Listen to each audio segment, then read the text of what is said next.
Good afternoon, ladies and gentlemen. In today's video, we are going to be talking about last night's Bucks versus Mavs games. Obviously, there were better games last night, and there's probably some more interesting stuff that I could talk about today. But I'm a Bucks fan, first and foremost, and it was the first game of the season for my team, so I just want to talk about it a little bit. Obviously, not the most awe-inspiring performances. They lost 117 to 107, but there were still some interesting things to point out from this game and certainly some fun signs moving forward. However, before I get too far into it, I want to remind you all to leave a like and subscribe. I've been appreciating all the support that I've been receiving lately, and I hope to see that continue. Now, without further ado, let's talk about the game. And I think we have to start with the two superstars. Giannis looked incredible last night. On the offensive end, he was downright unstoppable, using the same bag of tricks as always, the straight line drives, the Euro steps, the outstanding transition athleticism to pile up 25 points and 10 rebounds in just 25 minutes. He also was 6 for 7 from the free throw line, and he knocked down one of his 4 3-point attempts. So obviously those are the two things to really be looking out for with Giannis. Has his jump shot taken a step forward? That's certainly going to be a key for this season and in his chase for a third consecutive MVP award. But it was a pretty promising first game from him. Obviously, it was awful scary when we saw him go down. I tweeted it out last night. Also, check out my Twitter in the description. But Giannis, every time he goes down for like more than 5 seconds, I start panicking and thinking that he tore his ACL or ruptured his Achilles or something, and he's going to be out for the rest of the season. But luckily last night he just got a scratch under his eye, ended up being okay, returned for the end of the first quarter, I believe, so he only really missed like 6 minutes of action or something like that. But definitely was a bit of a scare, and I was like, oh man, is this really how we're going to start off the preseason? Next thing to talk about here is Luka. He didn't have a great game. Only played 16 minutes, had 13 points and 4 assists on only 5 of 13 shooting, 3 or 5 from the three-point line. But there were a couple shots that he hit that were just absolutely incredible. The one that really stands out is where he had Torrey Craig on him, and Torrey Craig was pretty much just playing as good a defense as he could. He had a hand in his face and was right up in his grill, and Luka was just sitting there, jab step, and then he just rose up and shot it right over Torrey Craig, and it was absolute butter right through. If that jump shot continues to take a step forward and he can get to like 36% with how difficult the shots that he's taking are, oh my gosh, this guy is going to be unstoppable on the offensive end of the floor. Last year, he only shot 32% from 3. And while that might not sound very good from a regular player's perspective, Luka probably had one of the 3 highest average shot difficulties of any player in the entire NBA. So if he's able to take what was probably a really good shooting mark, considering the degree of difficulty on his shots, and improve on that, and knock down those difficult shots at a high level, oh, just watch out. This guy is incredible. He also had a couple of amazing passes. Like, there was one that maybe to a fan who was just watching the game and not particularly watching for it, you wouldn't even notice it. But it was like a play where Luka was driving, and then out of the corner of his eye, he saw Josh Richardson spotting up in the corner, and all of a sudden he just stopped on a dime, like whirled his body around and threw an over-the-head pass to Richardson all the way across the court, pretty much across his body. Oh my gosh, it was an incredible pass, and the announcers didn't even say anything because it's Luka, and we're used to that kind of magic. But really fun player to watch, and I think that between these two teams are going to have both a pretty decent shot at having the MVP on their roster next year. Next, I'm going to talk about Dwight Powell. Powell finished with 5 points and 6 rebounds on 2 for 5 shooting in 16 minutes, which is certainly not an awe-inspiring stat line, but it was just good to see him out there. He looked healthy, played pretty solid defense. When he was tasked with guarding Giannis, obviously that didn't go so well, as he really wasn't able to provide any sort of resistance on the Greek Freak. But in general, I thought that he looked really good on the offensive end. He was able to finish a lob, and he also took a three-point shot. So coming off of his recent ACL tear, I believe it was, that was definitely a good sign for Dwight.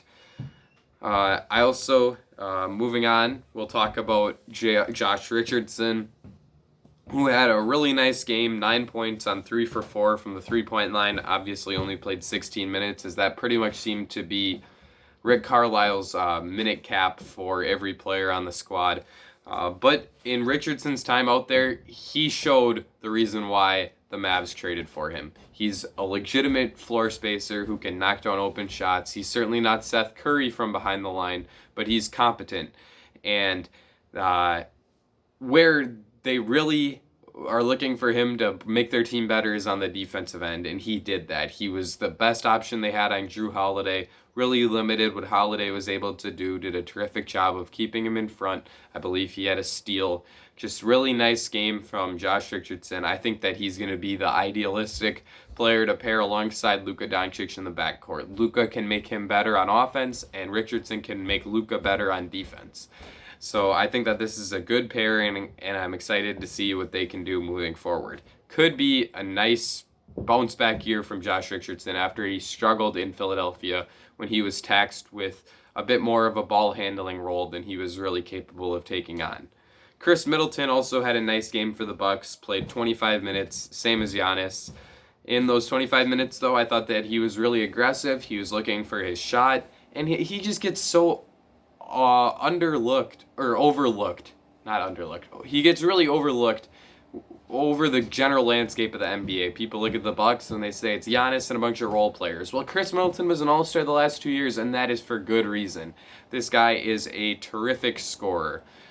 He had an and one yesterday. He looked pretty good going to the rim. And in the entire NBA, he might be the single best wing at pull-up shooting. He knocked down a three-pointer from the top of the key. He's terrific above the break on pull-ups. His face-up game, where he can use the jab step similar to Luka, as well as a nice little fadeaway shot. Like, Chris Middleton is a scoring machine from the wing position, and it's been great to see him get the respect he deserves with those 2 All-Star berths. And I hope that this year, if he has the same caliber season that he did last year, which I'm not necessarily expecting, because with Jrue Holiday coming on, I'm sure that he probably won't have the ball in his hands as much on offense, and on defense he'll have to take on more difficult matchups with the loss of Wesley Matthews. But in general, I think Chris Middleton is going to have a really good season. And like I said before, if he is able to put up the same numbers, I really, really hope that he gets that All-NBA spot that he deserved last year. Next guy here is Bobby Portis. I really liked what Portis brought. I can see why he has been such a controversial player during his time in the NBA. We saw the good of Bobby Portis with his ability to finish in transition. He's a high-level rebounder, brings great energy, had 14 points and 13 rebounds yesterday.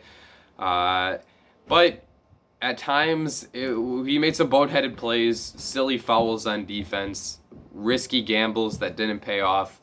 And then on offense, he took some bad shots, an ill-advised three-pointer early in the shot clock, and he didn't finish a couple easy bunnies either. But overall, I can see where this guy has some potential. He got me pretty excited last night, we'll say that much. I don't think he played nearly as well as his box score stats would represent, but he certainly made an impact on the game, and I'm really looking forward to seeing what he can do for this team moving forward.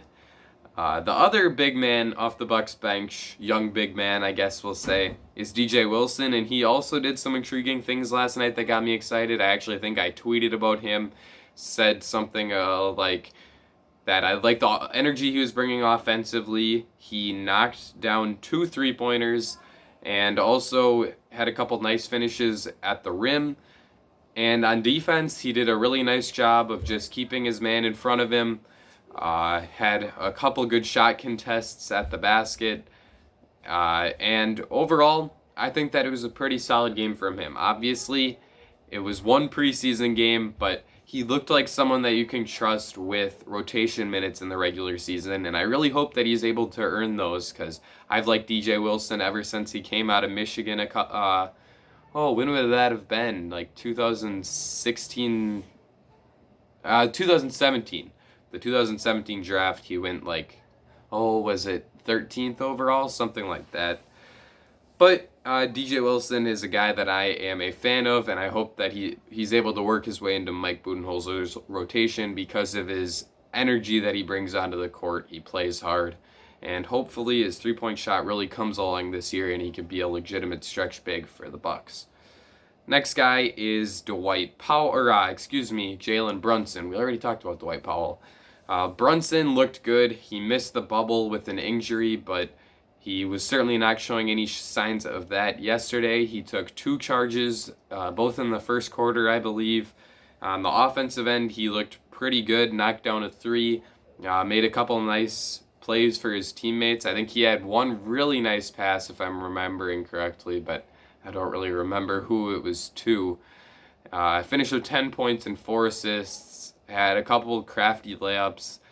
Brunson has a chance to be a really impactful guy for this Mavs team. I think that if they would have had him in that Clippers series, he would have provided yet another weapon for them offensively. We saw what players like Trey Burke and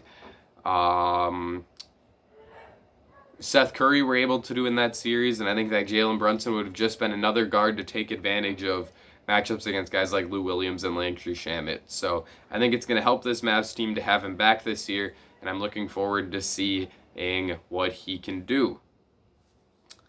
Drew Holiday didn't have a great game. 4 points, 5 rebounds, 4 assists, 2 for 7 shooting, 0 for 3 from the three-point line in just 21 minutes. But he did have a nice steal that got him out in transition where he finished. And he was hounding Luka on the defensive end of the floor, did a really nice job on him there. I can definitely see the appeal, and I'm so happy that the Bucks brought him in. Of course, he was getting himself into a new system. It was his first game with Milwaukee, and I'm sure that we'll see him continue to make improvements as he continues to go through the motions with the Bucks and gets some more playing time, learns the system a bit better. And I really think he's going to help this team out. Wasn't a terrific game from him last night, but it was just the preseason. Finally, we will do a little rookie check-in, something that I'm going to do after these preseason games. Have to start with Josh Green for the Mavs. Green was not a guy that I was too high on. I had him as my 32nd player on my big board, I believe. And obviously he went 18th to the Mavs, and I wasn't a huge fan of that pick. But last night, he looked pretty good. Did a nice job on the defensive end. I can really only remember him getting beaten badly once, and that was when he was tasked with guarding Chris Middleton, which is not an easy matchup for any rookie. On the offensive end, he had a couple really nice cuts. One was like a backdoor from the corner, and the other was off of like a screen. What are those screens called? I can't think of it, but like the big man went out and set a backdoor cut, I guess we can call it, and both times he got a layup out of it. Outside of that, though, he didn't bring much offensively, missed a couple mid-range jumpers, missed one shot at the rim, I believe, and missed his only three-point attempt as well, so he only finished at 4 points. But because of how good he looked defensively, as well as that cutting ability, maybe I should have had Green a bit higher on my board. Not feeling great about that one. He might burn me. Sam Merrill and Jordan Nora for the Bucks didn't do too much. Both of them knocked down a 3. Merrill in particular looked pretty good. His release is just so quick. I don't have any question that he's going to be able to be an impactful guy at some point in his NBA career, either as a bench guard who can give you a spark, or maybe a point guard who could even play alongside like a big wing that can take on more of the ball handling stuff and allow him to just space the floor as like a low-level starter. But I really think that he was a huge steal for the Bucks at number 60. I had him 29th on my personal big board. That might shock some people, but I was super high on Sam Merrill. And Nora, Didn't really stand out to me in too many ways, but he did knock down a three, so I'm sure it was good for both of those guys to get their first NBA points. Nate Hinton was, I guess if you went into the game and you looked at all 5 of the rookies that played, or I guess 6, because you had 4 for the Mavs and 2 for the Bucks, and you had to guess which one went the highest, I'm willing to wager you would have picked Nate Hinton based off the way he played. Finished with 8 points, 8 rebounds, and 4 assists in just 15 minutes. 3 for 6 from the field, 1 for 2 from 3, and 1 for 1 from the line. Really nice game for Hinton. He looked good defensively, did a nice job in his matchups. I think he had a steal. And on the offensive end, he had a couple of really nice passes to his teammates, knocked down a 3, had a couple of good finishes at the rim. Overall, a really nice game from him. He wasn't a player that I had seen too much of going into the draft, and he wasn't on my board, but looking back at it, this guy is pretty good, and I think that he might have been a big steal for the Mavs as a two-way undrafted player. Tyrell Terry and Tyler Bay are the final 2 Maverick rookies. I think both of them knocked down a 3.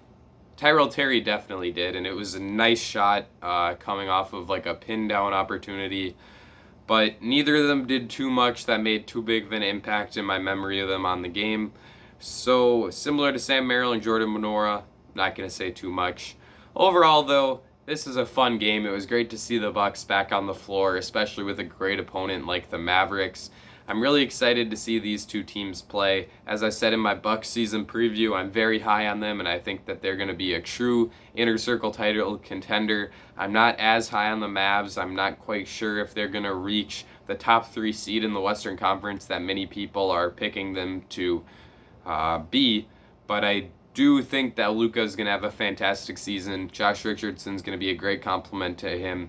And if Kristaps Porzingis comes back and is healthy, that really makes this team that much better. Let me know what you think in the comments. Did you enjoy this game? Who were the standouts to you? Let me know. Leave a like and subscribe if you enjoyed this video. Follow me on Twitter, like I said before. I think that's going to be it for me. Ladies and gentlemen, I will see you all again very soon.